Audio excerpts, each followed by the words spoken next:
Oh my god, guys. Hi, I am Nevaeh, and I'm gonna give you a story time on how I found out I was pregnant at 17 years old. So there's a lot of confusion on my last video that accidentally went viral. You guys saw two items that you guys keep commenting on, which were 2 pregnancy tests and a pill bottle. I just want to say I do not condone teen pregnancy. I do not promote it. I do support it. I support teen pregnancy, but I don't support teen pregnancy. I don't know. Okay, I'm gonna give you guys some background. Me and my ex-boyfriend broke up December 2024, but we met October 2023, and then we got together February 19th, 2024. So we were together for like almost a year, and then we broke up. I'm not gonna say why we broke up, but we broke up. And then like it was New Year's, and we decided that we both wanted to try to fix things. So we both tried to fix things, and obviously we were on and off for about until April this year. We went to prom together, and then at the end of prom we had a conversation, and we knew it wasn't gonna work. My ex-boyfriend was a junior at the time, and I was a senior, and we weren't being responsible. So if you know you're doing stuff and you're not on birth control, get on birth control. I'm begging you. If you're not on birth control, make sure your partner is using protection. And if you're scared to ask your parents, do it over text. Or just straight up, ask them. I'd rather you have that birth control conversation than, oops, I'm pregnant at such a young age conversation. So anyways, let's get to the story.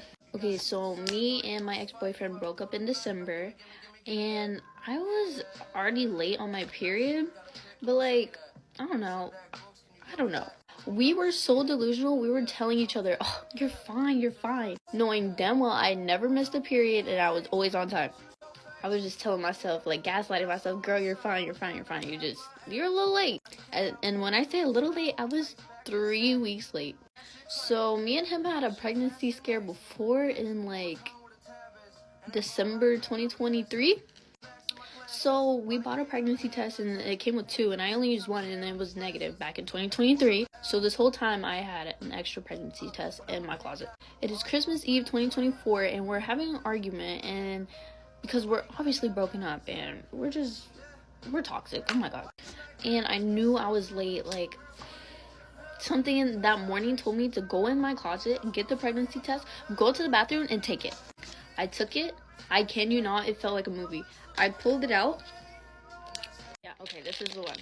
I opened it, I peed on it. I pulled it up. It was already the part that goes it already was showing up. And usually you have to wait 2 minutes, you pee on it, you flip it over, you wait 2 minutes. No, the line literally showed up so fast. You guys in the comments keep saying it was negative. Hold on. Mind you, this is 1 year old, almost 1 year old, but that's that's so disgusting. It's most definitely positive. I busted into tears. I didn't even get to, I wanted to record my reaction because I kept telling myself I was not pregnant. And I wanted to record it so I could send it to him and be like, see, boom, not pregnant. Now leave me alone. Awesome shit. But no. I sat there. I was it was showing up. This line right here was so dark blue. I knew I was cooked. I started crying, and yeah. I FaceTime my ex-boyfriend. He's at work. He works with his parents. They own their own restaurant. So I think his dad heard me on the phone, but I'm not sure. I was oh my god, I'm pregnant, I'm crying. He was oh my god, chill, relax, I'll be there in 5 minutes. This man lives literally 8 minutes away from me, his restaurant.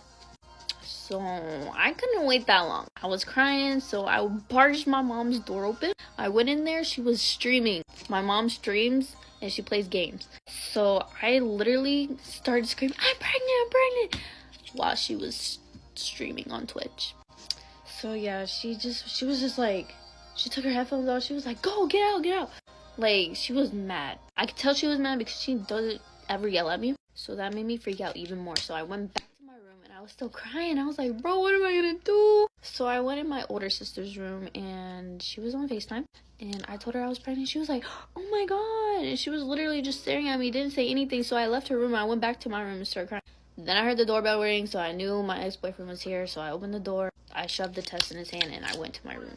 He followed me, and we just started arguing. I don't know why, but yeah. Then my mom came in the room, and she was like, she wasn't mad. She was just like, you guys need to talk. Let me know when I can come back in here. The decision is yours. She was like, you guys, I'm going to support you, but the decision is yours. So we talked, and we both decided that it was not a good idea to have a baby, because he was a junior, and I was about to graduate, so it didn't work. And his parents are hella religious, and his parents didn't like me that much because stuff in the past. So yeah, we decided that we did not want to have the baby, and we went on 8 Access and we ordered those pills. So yeah, my mom came in there. She was just making sure I was the one that made the decision and not him, and I was like on that. I was like, yeah, no, this is not gonna work. Obviously I do regret it. I think about it all the time, but it was not my time, unfortunately. Anyway, so his mom found out, and she bought me another pregnancy test, and I had to take it. There it is. This one, you can clearly see it says pregnant. And just like the other one, it showed up really quick. I didn't have to wait the 2 minutes. It just, right when I peed on it, it popped up.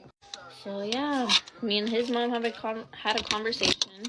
And we knew we weren't being responsible, so I did take a plan B. But I guess it didn't work because I was already ovulating or something, so it didn't work. And yeah, if you could ever relate to that, I am so sorry. I'm sending you love. I know what you're going through and what you've been through. It's still really hard, but you know, time moves on. Gotta forgive yourself, so just don't make those same mistakes ever again. So yeah, we tried, but it didn't work.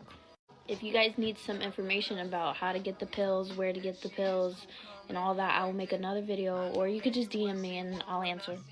So yeah, that's the story time, and I hope that clears some confusion. Thank you for watching. If you watched the whole video, I love you. Hey guys, story time on how I FaceTimed the guy that I was dating at the time with the 2 other girls that he was cheating on me with. Let's get into it. So this was the end of my freshman year of college. I was making poor decisions for myself. Let's put that right there, okay? I was making terrible decisions. I was on the dating apps, and I, meet this guy. We start Snapchatting. He asked me to sleep over. The first time I met him, he asked me to sleep over at his place on a Tuesday night. I'd never met him. Guys, I did that. Why did I do that? If you are watching this, do not do that. Please do not do that. That is not safe. Anywho, at least I live to tell the tale. After this, we start hanging out a lot more, increasingly so. I am seeing him a lot. We have this situationship going, classic college situationship, whatever.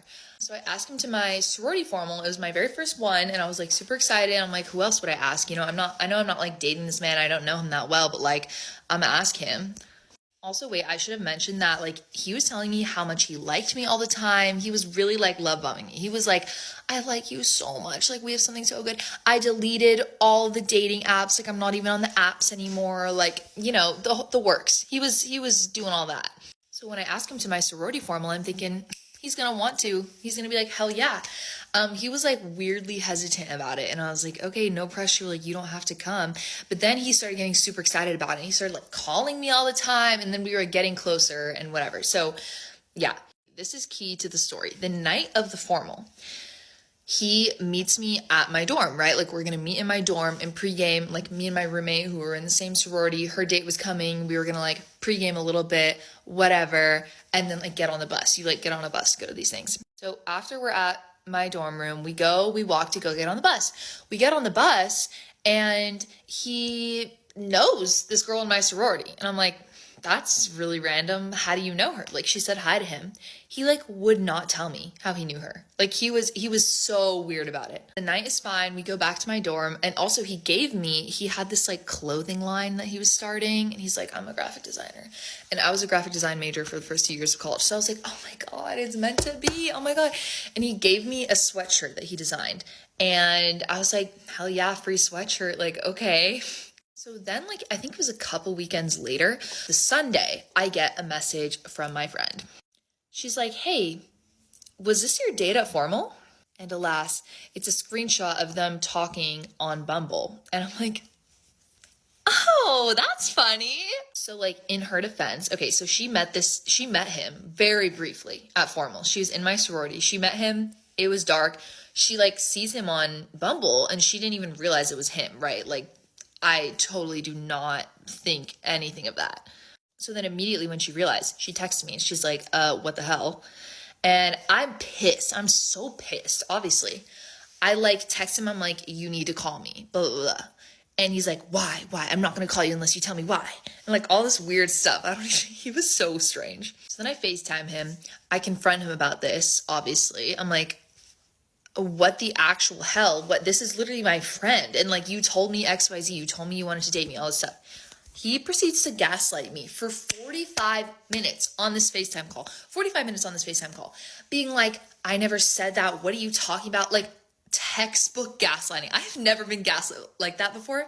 I was crying, sobbing in tears, like so frustrated over this because I was like, I don't even know what to say to you. Like I feel insane. And every time I try to hang up, he would start crying and be like, no, don't hang up now. And so I finally like just was able to hang up. But later that night, I like gave him a final call and I was like, dude, we're over. Like what, like, ew, like you disgust me, like ew. He starts sobbing on the phone call. He's like, no, please, like what, like it doesn't have to end. Like why do you just have to end it? Like this man was like actually crumbling on the phone call and I was laughing. I'm sorry, but like you cheat, like you're done. Okay, so it gets better. So the next day I'm like, I'm pissed, but I'm like, okay, good riddance, like ew. And one of my friends comes up to me and she's like, hey, oh my God, I heard about like what happened with, so-and-so. And I'm like, oh yeah, with my friend blank. And she's like, oh no, I'm talking about with insert a different girl's name. And I'm like, what? So she proceeds to give me the contact information of the third girl who I then add on Snapchat. And I'm like, hey, what the hell? Like, so he's been doing this exact same thing to you. And we're all freshmen in college, so we live in dorms that are like very close to each other. And she was like, wait, girl, like come over. So I go over there and I text my other friend who he was messaging on Bumble. And I'm like, hey, can you meet me at this room? Like we should all like talk about this. So essentially with the third girl who wasn't my friend, we'll give her a name. We'll call her Emily. So with Emily, he was doing the exact same thing to me. And on that night of formal, he literally shows up, went to her room first to give Emily a sweatshirt, goes to Emily's room, gives her a designed sweatshirt, hangs out with her and does whoever knows, I don't know what. Then he walked back to his car so that when I got him from his car, it looked like he had just gotten there. Crazy. And remember that girl in my sorority who he knew on the bus? Yeah, it's because she's really close friends with Emily. And then when the friend of Emily said, hey, so-and-so is going with Kendall to the formal. Like, what is that all about? I thought you guys were together. He goes, oh, yeah, she works for me. So apparently I was his employee. Okay. So anyways, all three of us were together. We're hashing this all out. And then she's like, should I FaceTime him so I can like end things? So she FaceTimes him and it's just her at first. And she's like, we need to talk. Like, I heard about you and Kendall, blah, blah, blah, blah, blah. And he's like, well, what? Like, okay. And he's like, we'll calm down. And he starts like being a dick to her. And then she like shows all of us sitting there and we're all like, hi, hey. He just hangs up the phone. No sobbing. No, he didn't even freak out. Like, I think this man was a sociopath because he could like turn on these fake emotions, or maybe a psychopath. I don't know. He could turn on these fake sobbing, he's sobbing and super sad when I called to end things. When she did it, he was like, okay, fine. Like, that was crazy. Yeah, men. So I really did not want to do this. But if I'm being super honest, I really feel like it's worth sharing. And let me tell you why. So, to give you some context, I started waxing my hoo-ha about 2 years ago at European Wax Center. It was the first place I had ever gone to. What I didn't realize is, damn, this shit is expensive. So I found a significantly cheaper place closer to my job. So I was like, let me check it out. Just because I really am about to expose these people. The place is called Peach Bar in Clifton, New Jersey. Okay, for anyone that has ever been there. The manager, by the name of Erica Rosado, okay, email peachbarwc@gmail.com, okay, texted me last night at 8:11 p.m. to let me know that my original waxer wasn't going to be available today to give me my Brazilian. Cool. More context. Couple things you should know about Peach Bar. After their 7-minute mark, as stated on their website, like policy, after 7 minutes, like if you are late after, once that 8-minute mark hits, no service for you, babe. Like paying full price, like you lost your spot type shit. Like that's how it is, right? On top of that, if it is past the 24-hour mark from when you're gonna have your appointment, like for the next day, if you cancel, they are going to charge you 100% of the fee of your service. If you try and reschedule, they will also charge you some portion of your thing, right? In some way, shape, or form, you are getting charged, is what I'm trying to say. So this is where things get interesting, okay? Listen to me. When I got the message at 8:11 p.m., I realized that 24-hour mark for me has already passed. Okay, so I go to the link that they provided in the text message, right? And I see that they put me on with obviously like someone new. I go onto their website and I realize that the person new that they chose for me was listed like offering $30 Brazilians or $25 Brazilians for $12.17, which is today.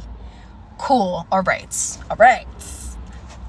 Now, you would think that as someone that I didn't book it originally with this new person, right? I didn't know about what was going on, like her being new and stuff and their promotions. Like I understand, but when you tell me without that 24-hour advance notice that y'all are changing my person, I don't have the opportunity to change it without already being charged for the service. Okay, y'all catching on? Okay. So I'm texting the person that texted me from Peach Bar, which is, let me say it again, Erica Rosado, and she let me know, hey, sorry, so you're gonna be paying $45 for the original Brazilian that you booked. Okay, so backtrack. So what I said before, like 30 seconds ago, okay, you get a 10% discount when you book in advance. So that 45 is already inaccurate. Cool. On top of that, y'all changed the person that was supposed to wax me. That was your choice, not mine. You could have put me with anyone else. Didn't have to be one of the new people. Come to find out, it is also her first day here.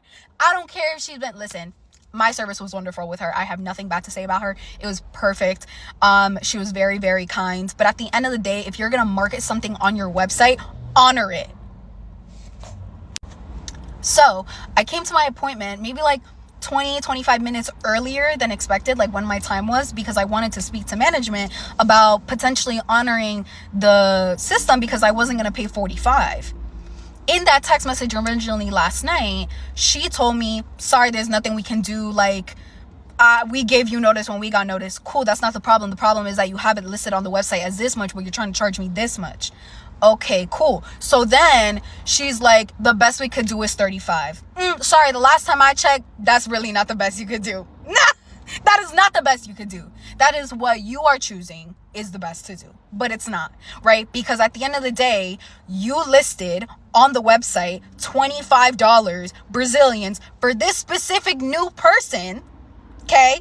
You didn't give me 24 hours to reschedule or cancel without me being charged. Cool. And 3, you were mad condescending and disrespectful because the fact that you really thought that I'm sitting here giving you a problem after it's on your website. It's on your website. And now you're going to have me pay $35, which is actually technically $10 more than what you have listed on the website for that waxer. I look like the crazy person. I just really need to know, am I fucking bugging? Because quite frankly, I don't think I am. I feel like you should honor your system for what you promote online and not charge me $10 more for a service that I didn't change. Like, I didn't change the service. You did. You chose the person. And that specific person is doing like half off the Brazilians. Y'all literally are promoting that. And now you're telling me, no, sorry, no can do. You booked an original, regular, a Brazilian, a regular Brazilian, original. They're all Brazilians. They're all the same thing. So anyways, listen.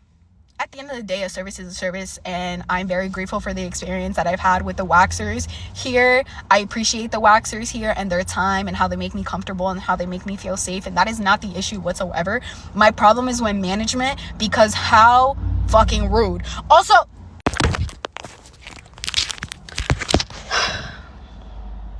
sorry y'all, obviously frustrating feelings are happening. I'm experiencing frustration. I just really wanted to get on this platform and let everybody know, fuck management at Peach Bar. Fuck them bitch. Fuck that bitch. And respectfully, you have heard from me. You will be hearing from me again. This ain't over. Please share. Please repost. I'm really sick, y'all. And in this economy, crazy. Currently 12:30. I just spent like 30 minutes doing my makeup, and now I'm gonna redo it because it looked actually atrocious. While I do that, I'm gonna be dropping some of my lore because low-key I have a lot. Okay, I'm gonna be telling you guys about how the only guys that I would talk to in high school were all friends. Low-key really bad, but okay, this all starts like freshman year of high school. Me and this one guy who was my cousin's friend like started talking. And this was going into sophomore year. We like arranged our classes around each other. Like we went on one date to the movies. This guy is gonna be like a big factor in the story. We're gonna name him Matt. Okay, so I really liked Matt.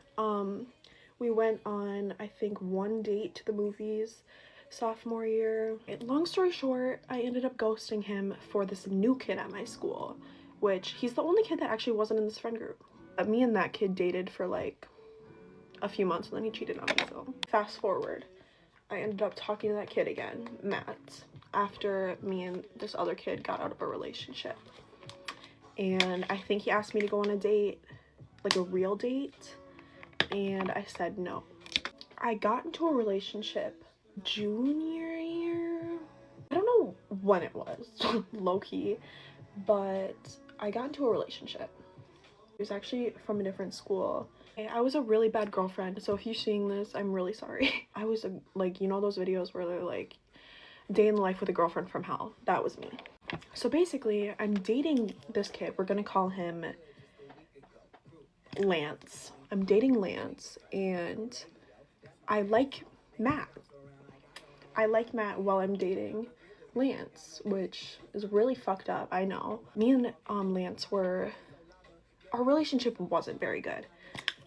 We would like threaten to break up with each other. Like, it was just like not good. And I didn't want to be in a relationship with him, but I really cared about him and I didn't want to hurt him. So what did I do? I said we should go on a break. We went on a break, whatever. Okay, while we're on this break, I add Matt on Snap. Basically, we're snapping and there's a basketball game this night, and I'm like, okay, let's go to this basketball game together. And he said that he would pick me up. So basically I lied to Lance about it, about him picking me up, and I said that my friend is picking me up, whatever. He found out, he got mad, as he should. That was shitty of me to do, but it doesn't stop there. Me and Olivia, sorry I'm name dropping you because I hope that you don't care, but she liked this guy in high school that was best friends with Matt. So we're like, okay, let's hang out with both of them, like run a two-man. So that's exactly what we did while I was still on a break with Lance. They came over to my house, we watched a movie, and whatever. Like, nothing crazy happened. Still shouldn't have done this in a relationship. But yeah, that's all that happened. I ended up staying with Lance for a few more months after that. And I unadded Matt just because I was like, okay, that was not okay. Like, whatever. Basically, I started liking Matt again towards the end of the school year. This was my junior year. Me and my boyfriend broke up, And right away, I added Matt on Snap. Literally, I think on my way home from me and my boyfriend broke up. Technically, he broke up with me, which is completely valid. We didn't really talk that much, and then I think it was like the day after my birthday. My birthday is in July. We hung out. I snuck into his house, and we kissed for the first time ever. It was long awaited, long overdue, spectacular. What the fuck? Like sparks flew, whatever. Like, it was cute, it was nice. It was in his bed, so like not very romantic, but where the fuck is my... Anyways, that was like low-key really short-lived. We didn't really talk that much after that. And here comes his friend, the boy that Olivia still likes. Okay, his name is Luke. Luke is like, okay, let's run another two-man, like Lily and Matt and me and Olivia. And Matt is busy. Unfortunately, I was very disappointed. But he's like, oh, well, I have this other friend. Like, we're gonna name him Brady. Brady is like, okay, like, let's go. Okay, basically they come over to my house and we realize that there's nothing fucking to do at my house. We go to Luke's house and Luke's parents are never fucking home. Like that's where the story takes place a lot of times, because his parents are never there. So basically, me, Olivia, Luke, and Brady all pile into his bed. We watch like multiple movies, and this happens for like probably like once a week for like a month and a half. One of the times that we're over at this kid's house, Matt comes over and he's like waiting upstairs. I don't know what for, but he comes into the room at one point, and keep in mind, it's me, Olivia, Brady, and Luke all piled in this bed, and we're all like, it's so fucking weird. Why did we do this, bro? Basically, me and Olivia had a falling out during this time, and then I just ended up going over there by myself, and we would just hang out, you know. That was like all that went to. And I remember during this time, there was a homecoming game. Matt was there, and he was sitting by us, and we ended up hanging out that night. He came over to my house and we hung out that night. Okay, that was like the end of both of them. I don't really think that I talked to either of them really after that. Fast forward to graduation. The night before graduation, me and my other friend ran a two-man with, what was his name? Luke and his other friend. They're all in one friend group, by the way. And I was just like switching guys with Luke. Like, Luke was always there. Me and Luke were the two constants, and like the people would change. It's fucking weird, but basically I had a little like situationship with his other friend that didn't really go anywhere because he ended up getting a girlfriend like right after we hung out. I still don't know if she knows about that, but there's no point in bringing it up now because it's been like years. And now me and Matt are back on speaking terms. But that's really it. I wouldn't suggest doing what I did because I feel like I'm like a joke in their friend group now, but you do what you want, girl. Life is so short, so do what you want. This guy was a return missionary. So he had just gotten home from serving his mission in Taiwan. I think it was Taiwan. That's important in a second. So yeah, we are making out, whatever. He's like, let's move this to the living room. He like obviously starts getting super handsy. This is like back when I was Mormon. Obviously he's Mormon. Mormons don't like do shit before marriage. Just like making really awkward comments. He just keeps talking about how he wants to like get in my pants so bad. He's like, you don't understand how hard it is not to. The way he was saying it was just super cringy and weird, and I was just like, I'm not into this anymore. He was just kept starting to do things that made me really uncomfortable. So I'm like, I think I'm ready to go back now. Like, can you take me back home to Provo? And he literally says no. He's like, nope, we're not going back to Provo tonight. I'm like, very funny. Like, I'm so tired. Obviously this night was like freaking pointless, and this was not even a date, like whatever. I actually really do have to get home. Like, I have to be up early. Let's just go. Like, I'll drive. Like, I don't care. Let's go. And he's like, no, I'm tired. We're not driving back. Like, sorry, we're actually staying here for the night. And then he gets a phone call. It's apparently some girl he like met on his mission in Taiwan. They are speaking a complete different language. I have no idea what they're saying. They are on FaceTime for 30 minutes. It is the middle of the night.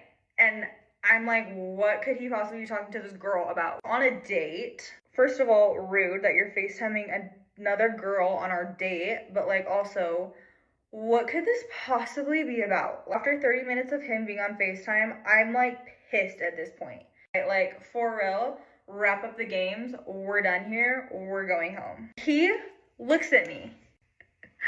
You guys are gonna die. He looks at me and he says, mind you, before I tell you what he says, keep in mind, I'm stuck here. He just told me he's refusing to take me home. He was FaceTiming some girl in Taiwan and they're saying something in a different language that I don't understand at all for 30 minutes. He asks me, how much do you think someone would pay if I were to hold you hostage?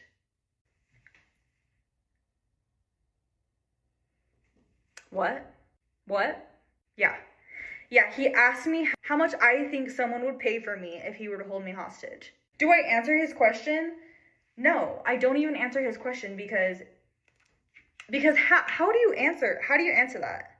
And at this point, I'm just accepting my fate. I'm like, awesome. Like, this is what I get for willingly going on a date with a BYU boy. Like, I'm starting to freak out a little bit here, right? So I don't answer the question. I'm just like, all right, like, let's go. I'm not kidding. And he's like, nope, I'm going to show you to your room. You can stay in my sister's room. Oh, how nice. Thank you. We go upstairs and he shows me this room and I'm like, awesome. Goodbye. Good night. Like, leave. I try to lock the door and there's no lock on it. Great. Stuck in this random mansion. I have no idea where we are. I couldn't even tell you where we are. It is the middle of the night. This was before, like, Uber was a big thing. Yeah, I'm old. I know. Technology wasn't the way it is today. I couldn't just, like, pull up my Maps app and figure it out. I couldn't just, like, call an Uber. Mind you, we're in the middle of the mountains, so, like, service is spotty. This is back in the day when, like, you still needed Wi-Fi to do a lot of things. Like, oh my gosh, this literally makes me sound ancient, but it is what it is. These were the way things were. Like, just phones weren't used the way they were today. Anyway, also, I was like, what, 19? So I was stupid as well. Like, come on. I'm stuck in this room, in this mansion, in Park City, in the middle of nowhere, not even a freaking neighbor in sight. No idea where I am. No idea who this guy even is. Like, I actually don't know him at all. And this door doesn't lock, and he's being really creepy, and he wants to hold me hostage. I don't know.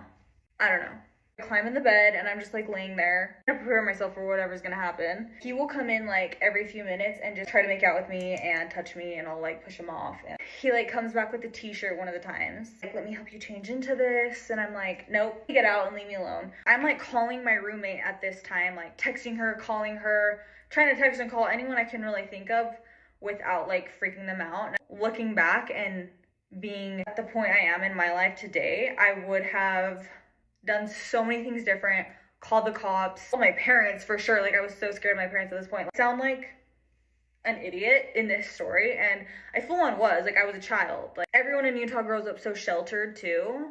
It's just different, okay? So don't judge. I was an idiot, but don't judge. Nobody's answering. Of course, it's like 3 a.m. Finally, he just stops coming in the room. I drift off to sleep at who knows what time. He comes and wakes me up super early in the morning, acting like the nicest guy. He's like, oh my gosh, like, how did you sleep? I hope it was comfortable. Isn't this such a nice room? Like, let's get you home. Like, I'll make you a bagel. I don't think I said an entire word that entire day. He finally drives me home. My roommate had just woken up and she's like, oh my gosh, like, I woke up and you weren't here and I saw your text. And I was freaking out, but everything ended up being okay, luckily, but it was so scary. Then he literally had the nerve to ask me out again a week later. I was like, how do you think this went? Do you think this went good? Do you think you like really impressed me? Because absolutely not. You're getting blocked immediately. Obviously, it could have been really bad. It could have gone very different. Luckily it didn't. I'm safe. I'm okay. It didn't damage me. Honestly, it's just a story I love to tell now because it's literally just insane. Safe to say that was the first and last date I went on with a BYU boy. Utah is a crazy place full of dating lore, and I have a lot of it. So, believe it or not, this was not even the most crazy one. Crazier things have happened. I'm excited to share them. I've been keeping these in way too long. Stay tuned for the next one.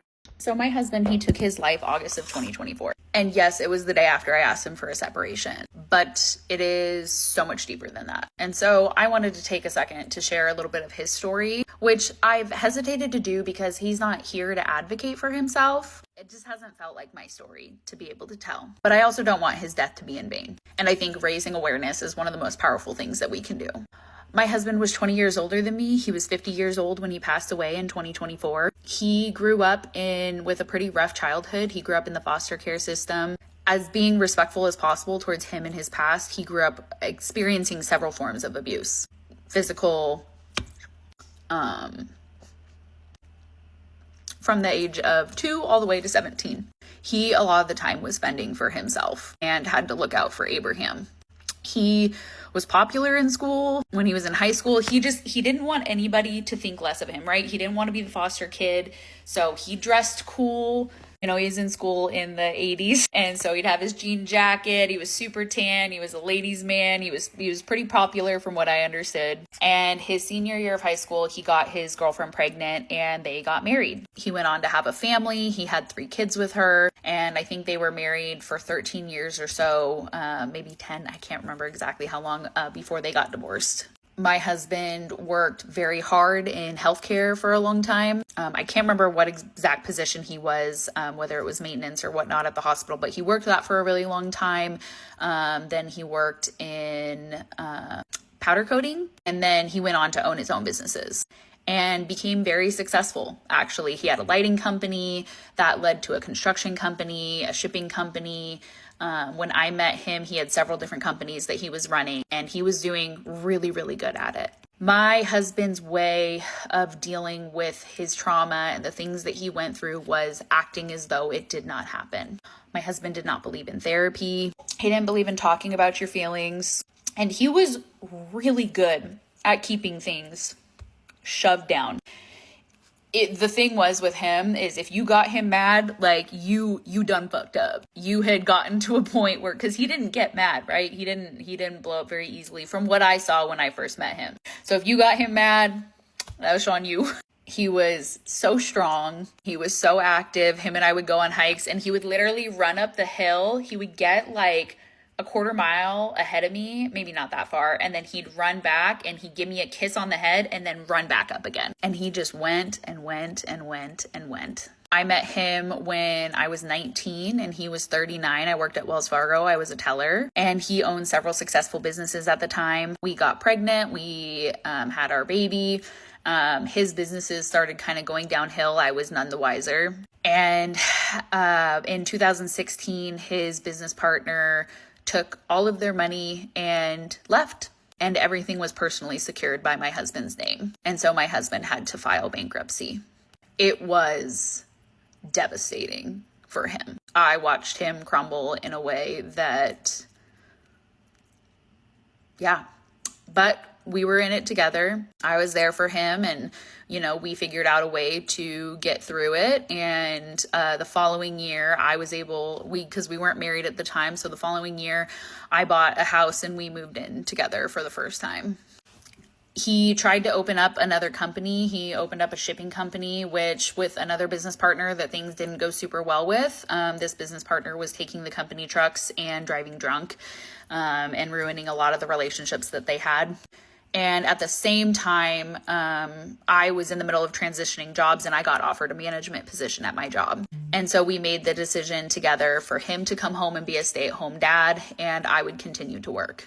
I was in quite a bit of debt at the time, but we could still make things work. We could still make it happen. And so he spent the next, up until when he passed away, 8 years as a stay-at-home dad. 6 years, sorry, can't do math. The first things that started happening with my husband in kind of his decline was he was getting like tennis elbow. So his elbows and his knees, he was starting to have a lot of pain in his knees, thinking arthritis. A few months later, he started getting these really intense cramps. It started in his legs. And as the months went on, it went to full body cramps.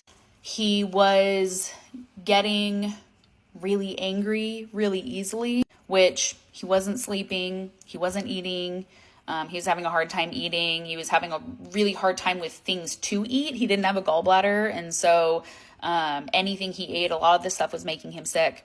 And then about a year before he passed away is when I started noticing a cognitive decline. And so having a difficult time processing conversations. So in conversations, just a regular conversation, hey, how was your day? How did work go? He would get really confused, and I was having to break things down very minimally to be able to have a conversation with him. And he was getting very angry, to the borderline violently angry. Not to that point. I feel like I should correct myself. Like he was never violent, but there were some things that had me concerned that it was possibly going to head in that direction. And which was crazy because he was very, very anti-violence towards women or just people in general.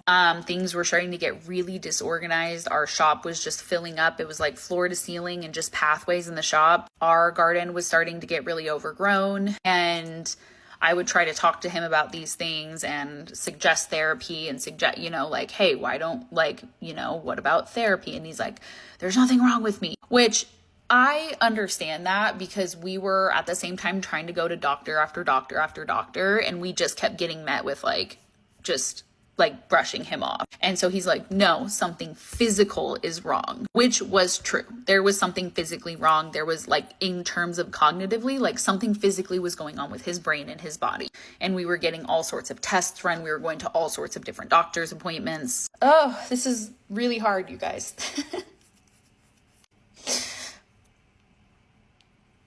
And, things were not great with me and him. I really wanted to go to couples therapy. We got in a big fight the day we were supposed to go. We did go to San Diego when our youngest daughter was 8 weeks old. So we had our son Clarence. He was 18 months old when our youngest was born. And then we went to San Diego during my maternity leave. And it was seriously the best 2 months of our relationship with all of our kids. There was still a lot of the physical pain I saw there and the cognitive stuff, but being away from the house and away from Spokane and in the sun, he seemed to be able to heal in a way. And we decided to do stem cell injections for his knees. And leading up to that point, I was really struggling with the way that he was treating me and treating the kids. He had a really short fuse, and it was a very difficult environment to live in. And I justified a lot of it because of the amount of pain he was in, because he had been so amazing for so many years. I made his doctor's appointments. I went with him to things. I, checked in with him daily, which to the point where he was very annoyed with me. But this isn't about me. And so we got to the 4th of July, 2024, and I told him I was considering a separation. And at that point he said, I will do anything. I will go to therapy. I will do the things. And he really, really tried. He really gave it his all over those weeks, and we were communicating really well, and we were working through things, and he was going to therapy, and he was getting his stem cell injections, and we felt like maybe we were getting some answers. And then he, there was one day, it was he woke up and it wasn't okay, and he had a short fuse again, and everything kind of just went back to how it was. I tried to give it some grace.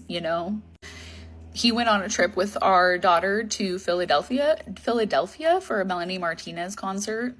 And when he came back, I think he had a really rough travel day, and I had come out excited to see him, and he was mad at me because I didn't fill up the ponds, which I understand. I think when you're in that stress state, you're focused on everything else, or the small things really, really build up and get to you. The next night, so that was Thursday, the next night, Friday, I'd asked for a separation. I just told him that I was kind of at my breaking point. And the next day, when I took our daughter to the mall, he had the kids and he laid them down for naps and he took his life. And the last thing I will say is, if you feel like you need help, if you feel like you're declining, please ask for help early and often. Thank you for listening to my husband's story. So, chin up. Bye. Toodaloo.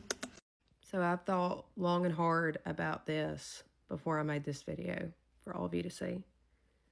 I have spent all day long crying my eyes out. My newly 12-year-old son just turned 12 in November. Brought, and this was wrong, I'm not saying that it was right and he deserved punishment. He brought a 3D printed, what he calls a kunai, to school. And I'll post a video of it and all the things. That was wrong. He shouldn't have done that. I'm not validating what he did, and I'm not saying that it's right. Kylan brought it to school. He traded it with another little boy, and the little boy gave him a gift card for it. He had it in the front pocket of his hoodie, and the little boy saw it, and I guess he was like, "What's that?" And Kylan was like, "Here, I made it with my 3D printer." Like, he thought it was cool, and so he showed it to the little boy, and the little boy's like, "Here, I'll give you a gift card for it." And Kylan's like, "Okay, cool, here." Kids being kids. The little boy was spinning it around on his finger in class after it already had left Kylan. The little boy had it. And the teacher saw it and confiscated it. So my son gets called in the office, and they want to know where he got it. And Kylan said, "I 3D printed it." And I'm sorry, y'all. I've been a mess all day. And either way, Kylan, pretty much, like, we talked to the principal and all that, and I got called in there and I talked to them, and they wanted to set up a hearing today at 9 a.m. at the alternative school. And I knew my son was going to serve some punishment for this because, and school, hey, listen, and I'm just going to go ahead and just verify this first. I volunteer at the school all the time. I am 110% behind staff and teachers, and I mean all of them. Like, they make the world go round. But I knew that there would be some kind of protocol that they would have to follow for this because Kylan brought something to school that appeared to be a weapon, and he shouldn't have brought it. I mean, he's just a kid. Just like the other kid was just a kid that he got it. They just thought it was cool. Just like we go to the store, we buy pop guns and we think they're cool, or, we get a plastic knife to wear spooky stuff on Halloween. They just think it's cool. I go in to meet today with the resource officer, the principal, the principal over the alternative school, and the other SRO officer, me and my son. And they gave him 9 weeks of alternative school for this. 9 weeks. And y'all, this thing won't even cut paper. My son has never been in trouble. He's a good kid. He makes good grades. He's got a mouth, but boy, don't they all when they're in 6th grade. And Kylan has dealt with, he's got ADHD and he's autistic. And all last year in 5th grade, Kylan was suicidal. And this year hasn't really been much better. I got a call from the counselor about a month ago. And they were wanting to get Kylan some therapy or some counseling at school because they said that he was cutting himself. Kylan said it was a cat scratch. They said that they were, they're better than me. They know what they're talking about. And I was like, absolutely. I think we all could use a little therapy.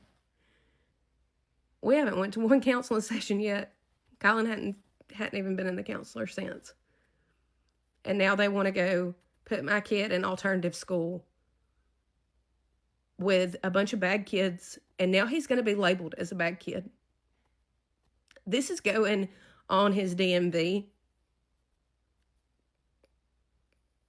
they considered it enough. And I say all this to say that you parents out there that are buying your kids 3D printers and all the things, these kids just want to make things because they think they're cool. They're just innocent. They're just innocent kids. But the school don't see it that way. And you know, this would have been a slap on the wrist when we were in school, but it's not now with these kids. My son cannot come on school campus for 9 weeks. My son is going to have to get patted down and walk through a metal detector over something that I can bend and break in my hands that will not even cut paper. And I ask y'all to please pray for me. And pray for him. Because I'm so worried that him going through this is going to make his mental health that much worse. Like, if it ain't bad enough, the crap that our kids have to walk through every single day because these kids are so mean and they bully him and they say mean things to him. But now he's going to have to go up there with the real bullies. And I wanted to make this video not to bash anybody and not to say that my son doesn't deserve some type of punishment. He does. But 9 weeks is a bit excessive. I think that 2 weeks would have been enough. That would have been enough for any of us. Any of us could go to jail for one night and we never want to go back. They said that if he had been 13 years old, that he would have been put in jail. And I wanted to bring awareness to it, and I wanted y'all to know, and I wanted y'all to hear it from my mouth, not my fingers. So y'all be thinking of us, thinking of me, thinking of him. Because this is not exactly the Christmas that we dreamed of. And I hurt so bad for him. So bad.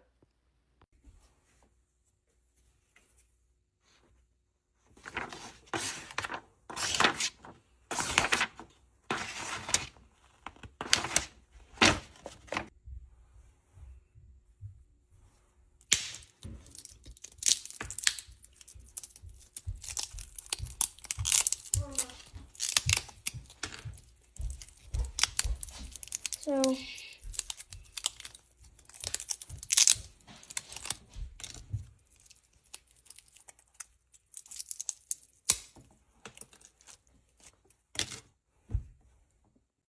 story time, why you should always be checking your children's phone, because the one time my mom did, it probably saved my life.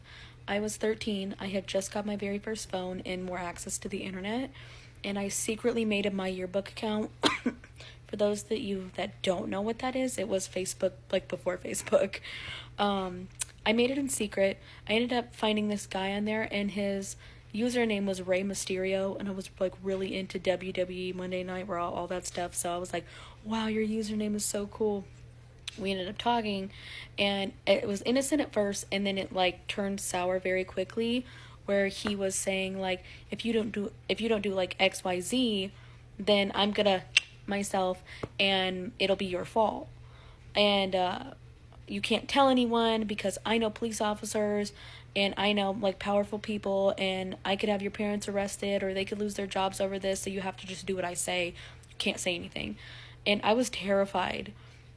And then this like snowballed very fast into him saying, I have a hotel, you're gonna come meet me at this location tomorrow, or I'm gonna myself in the hotel room and leave a note with all of your information on it saying it was all your fault. Then you will go to prison, or your parents will go to prison for the rest of their life. So don't tell anyone and just do what I say. I was so scared. I was like crying, throwing up. I didn't know what to do. But I didn't want anything bad to happen to my parents. So I asked my mom if I could spend the night at my friend's house the next night, and she said yeah, but then she like realized quickly like something was wrong. She could just tell. And she kept pressuring me about it, but I was like, I want to tell you, but I can't. I want to tell you, but I can't. And I was like bawling, and she was like, you better tell me. And then she was like, give me your phone. And I was like, no, don't look. Like, it's, you can't look. Don't look. And she ended up seeing everything. And then she sent the police to that man's hotel room to find a 50-year-old man waiting for 13-year-old me. And I don't know what would have happened if I had went that night. I don't know what would have happened if my mom wasn't really paying attention to my behavior or went through my phone when I begged her not to. So just go through the phone, okay? I know it feels like an invasion of privacy. It's a really like hot topic debate, but I have 3 kids. I'll be going through their phones when I feel like something is off, and I don't know, it's food for thought, because who knows what would have happened if I had went that night. I probably wouldn't have came back, so. You having an unnatural allegiance to losers is not like you. Okay, I just tried to tell this story on live, but nobody was joining. So I'm gonna put it on my page. In 2020, this is who the frick did I room with type of style. I don't know if I'm gonna do multiple parts. Honestly, I'll try to keep it as condensed as possible. But in 2023, I had a crazy roommate. I had to randomly room with somebody, college of course, and this girl was so crazy. She was consistently putting my life in danger, literally, to the point where me and my father, like at the end of all of this, me and my father literally had to go to the police station and like try to file a police report against her. Let's get into it. Okay, as far as like getting how I got to like meet this girl, we went to the same school. Now, I don't know if this is like a foreign thing for other people. To me, it's like, it's not normal, but it's pretty normalized that like sometimes you have to live with random people when you're in college. Obviously, like y'all go to the same school, y'all are like around the same age, but it's like housing might put you with like a random person. And at my school, like housing was very limited. So I needed somewhere to stay. This girl went to the same school as me. I texted her. We were like in contact for like a week or two, and then we ended up getting a lease together, getting an apartment together. Okay, at the time I was really excited like to move in because it was student housing, but it was off campus. So basically like I got to play house for a year, and my freshman year, this was my sophomore year of college. My freshman year of college, I was living in the freshman dorm. So like we had hecka rules, RAs, all this stuff like that. And I was young and naive. So obviously I hated that. So I was like, yes, I get to move into my own apartment. My parents were paying my rent. And so like I was just living la viva loca, baby. So fast forward to move-in day. I don't remember too much about like the actual move-in day. My first impression of this girl is that she was, you know, very quiet, but off rip, I could kind of tell that we were never gonna be like friends. Like I didn't think that it was gonna turn into what it did, but like off that first meeting her, I could really tell that we weren't ever gonna kick it like super heavy. It didn't matter because I've always been like the type of person, like just because I don't like you, which not saying I didn't like her at first, but just because I don't like you, it doesn't have to be a problem. Like I was living with this girl. We were going to be cordial. I was going to do my thing. She was going to do her thing. Another thing about both of us is that I thought that we were both like super quiet girls. So like, you know, both of us were like a little bit more reserved, stay to ourselves, quiet, off first impression. So I was like, yeah, this is going to work out fine, whatever. Okay, the first problem, or like before I get into the first problem, let me get into a little of like the house rules that we set, or mostly that I set, because I was dumb at this time, but I wasn't like super dumb. I still kind of got the fact that this was a stranger, and like obviously she has a way of doing things and I have a way of doing things. So I kind of just let her know. Basically, my main thing was that it was a standard 2-bedroom, 2-bath apartment setup. So I was basically like everything that's out in the pantry, in the kitchen, in the living room, yada yada yada, you're welcome to use it, because I had my own bedroom and my own bathroom.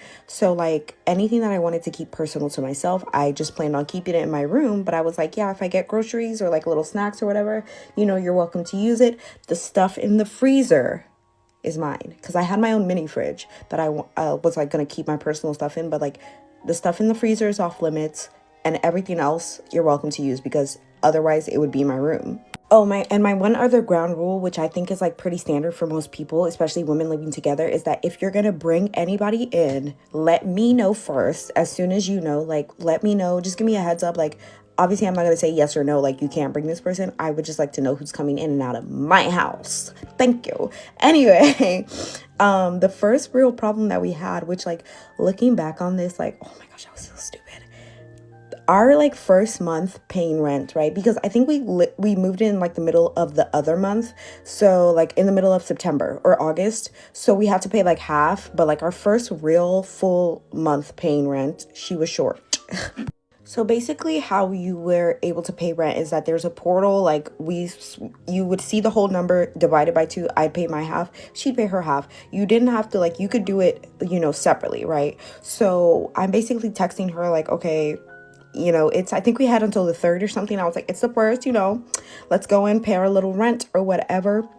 And then as I'm texting her, like, just laying in my bed, she knocks on my door and she asks me for $128. And I was like, okay, I had to turn my light on. But I wasn't even that, like, taken aback by the actual request of the money.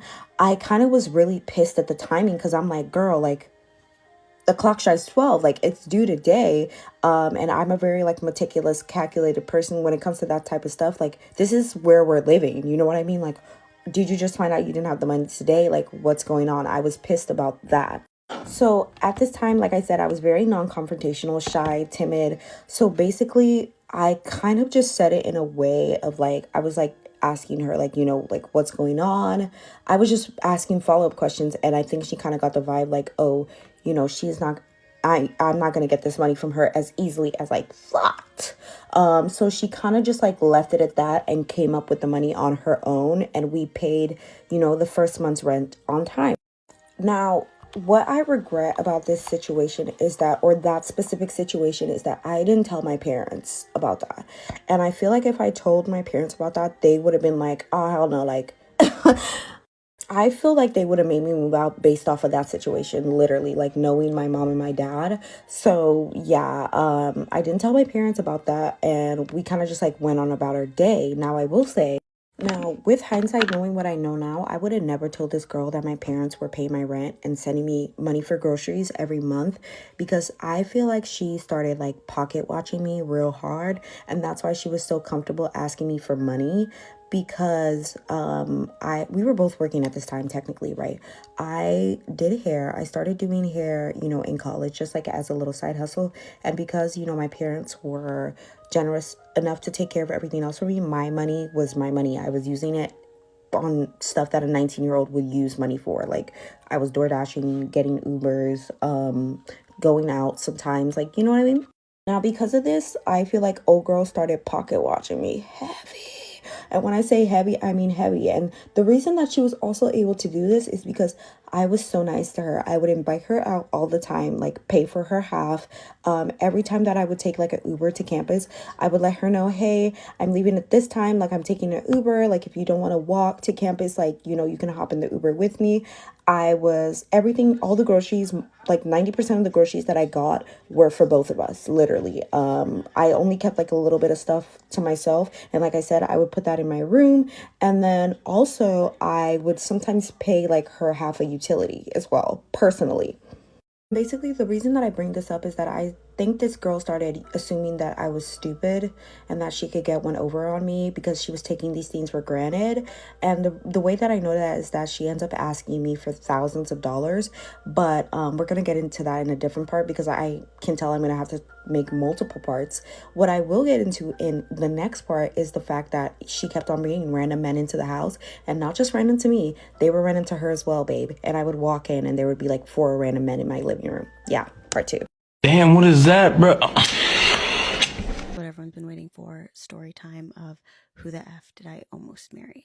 It's been almost 2 months since I found out my fiance was cheating on me, and I really debated about whether or not I was going to share this story, and I've decided to for 2 reasons. One is I think there are a lot of people that are hoping I never share this story, and while I'm all about protecting my peace, I also do not agree with protecting men who do shitty things. Second, I had no idea my fiance was cheating on me. I was completely blindsided. My friends and family we were all so shocked.